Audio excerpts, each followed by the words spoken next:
नमस्कार, आप देख रहे हैं विधान केसरी न्यूज और मैं हूं शौर्य प्रताप सिंह। वरिष्ठ समाज सेवी एवं पूर्व दर्जा राज्य मंत्री भारत सरकार श्री शकील अहमद सैफी ने कहा कि देश के प्रधानमंत्री श्री नरेंद्र मोदी जी ने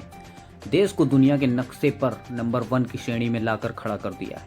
जिस कारण उनका तीसरी बार प्रधानमंत्री बनना तय है। मैं दावे के साथ कह सकता हूं कि उन्हें तीसरी बार देश का प्रधानमंत्री बनने से कोई नहीं रोक सकता। श्री सैफी होटल ताज में विधान केसरी से बात कर रहे थे। उन्होंने मुसलमानों की भाजपा सरकार में भागीदारी पर कहा कि वर्तमान समय भागीदारी का नहीं बल्कि राष्ट्रवादी विचारधारा का है, जो देश के प्रधानमंत्री श्री मोदी के अलावा कहीं देखने को नहीं मिलता। यही कारण है कि आज देश और दुनिया में प्रधानमंत्री श्री नरेंद्र मोदी का गुणगान हो रहा है। उन्होंने कहा कि आज विपक्षियों के पास उपलब्धि बताने को कुछ नहीं है, जिस कारण केंद्र सरकार के विरुद्ध दुष्प्रचार करना उनकी आदत सी बन गई है, जो अब चलने वाला नहीं है। उन्होंने देश के मुसलमानों से प्रधानमंत्री श्री नरेंद्र मोदी के साथ खड़े होने की अपील की और कहा कि आज देश का मुसलमान पहली बार खुद को सुरक्षित महसूस कर रहा है,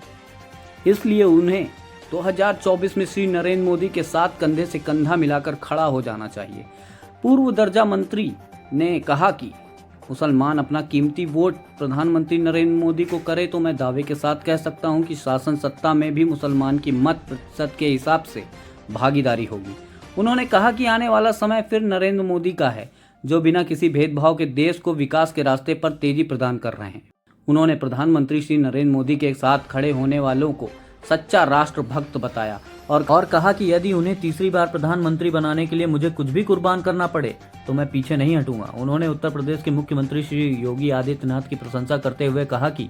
यदि आज उत्तर प्रदेश में किसी अन्य पार्टी की सरकार होती तो मुसलमान से ज्यादा असुरक्षित कोई नहीं था, लेकिन आज योगी के रहते उत्तर प्रदेश का बच्चा बच्चा सुरक्षित है तथा योगी सरकार बिना किसी भेदभाव के सर्व समाज के लिए काम कर रही है। उन्होंने कहा कि आज गुंडा मवाली दूर दूर तक दिखाई देने को तैयार नहीं है तथा आम आदमी पूरी तरह से सुरक्षित है। उन्होंने उत्तर प्रदेश सरकार द्वारा कराए जा रहे विकास कार्यों पर अपनी बात रखते हुए कहा कि वर्तमान सरकार जातियां मजहब देखकर विकास नहीं करती, बल्कि सबका साथ सबका विकास करके जनता का भरोसा हासिल कर रही है। उन्होंने सरकार की आलोचना करने वालों से सावधान रहने की अपील की और कहा कि मुसलमान के प्रत्येक बच्चे को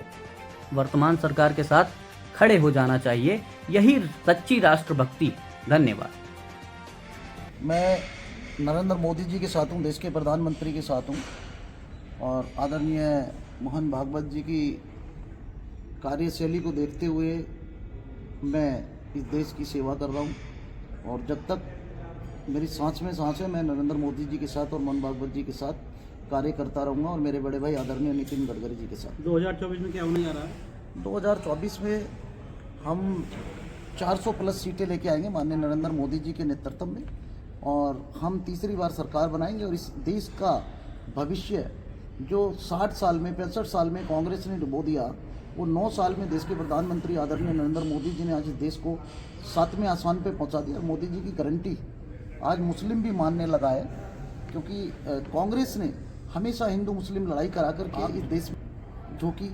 हिंदू मुसलमान की लड़ाई कराई, लेकिन एक नरेंद्र मोदी जी हैं जिन्होंने संविधान के ऊपर हाथ रख के कसम खाई कि सबका साथ सबका विकास और सबका विश्वास, और आज उसी विश्वास के साथ ये इस देश के मुसलमान जितना कांग्रेस के राज में सुरक्षित नहीं थे, जितना हम लोग नरेंद्र मोदी जी के राज में सुरक्षित हैं। तो क्या मुसलमान वोट देने जा रहा है बीजेपी को? बिल्कुल 100% वोट देनी चाहिए और मैं मुस्लिम समाज से भी अपील करता हूं कि हमने 65 साल कांग्रेसियों को देखा, 47 की लड़ाई में हमारे कितने लोग मारे गए और कितने लोगों को ये पाकिस्तान उस तरफ गया, ये सब कांग्रेस की गलती थी। गलती को सोचते हुए समझते हुए कांग्रेस को, अखिलेश को, मायावती को वोट देने का मतलब है कि वोट आप कूड़े में डाल रहे हैं और वोट आप खराब कर रहे हैं। माननीय देश के प्रधानमंत्री आदरणीय नरेंद्र मोदी जी ने, उत्तर प्रदेश के चीफ मिनिस्टर योगी आदित्यनाथ ने इतना अच्छा कार्य इस देश में किया, उत्तर प्रदेश में किया है कि आज हम 2024 में मैं सभी मुसलमानों से अपील करना चाहता हूँ, बहन से, बेटियों से, भाइयों से, माताओं से, पिताओं से, सबसे कि एकजुट होकर के 65 साल आपने कांग्रेस को देखा है, आप मेरे कहने से 9 साल और ये 5 साल 14 साल 5 साल में देश की हालत और देश के मुसलमानों की हालत इतनी बेहतर कर देंगे देश के माननीय प्रधानमंत्री नरेंद्र मोदी जी कि आप सोच भी नहीं सकते कि इतनी अच्छी इस देश का भविष्य, मुसलमानों का भविष्य बना देंगे। नहीं, ये बात तो ठीक है कि मोदी जी देश के लिए बहुत काम कर रहे हैं, लेकिन जो इस मुस्लिम है, मुस्लिम आज तक जो है कोई लोकसभा में या लोकसभा में नहीं है, कोई मुख्यमंत्री नहीं है, कोई गवर्नर नहीं है। गवर्नर तो शायद एक है, गवर्नर हैं, बुलंदशहर के रहने वाले हैं, गवर्नर भी हैं हमारे, और मुस्लिम हमारे उत्तर प्रदेश में मंत्री भी हैं अंसारी साहब, और हमारे केंद्र सरकार में भी 2 मंत्री थे। किस वजह से उन्हें हटाया गया वो तो मैं नहीं कह सकता हूँ, लेकिन हमारे जो देश के प्रधानमंत्री नरेंद्र मोदी जी वो सबका साथ, सबका विकास और सबका विश्वास लेके चल रहे हैं, और आने वाली 2024 में मुस्लिम जरूर इस देश का मंत्रिपरिषद में जरूर हिस्सेदार बनेगा। धन्यवाद सैफी जी।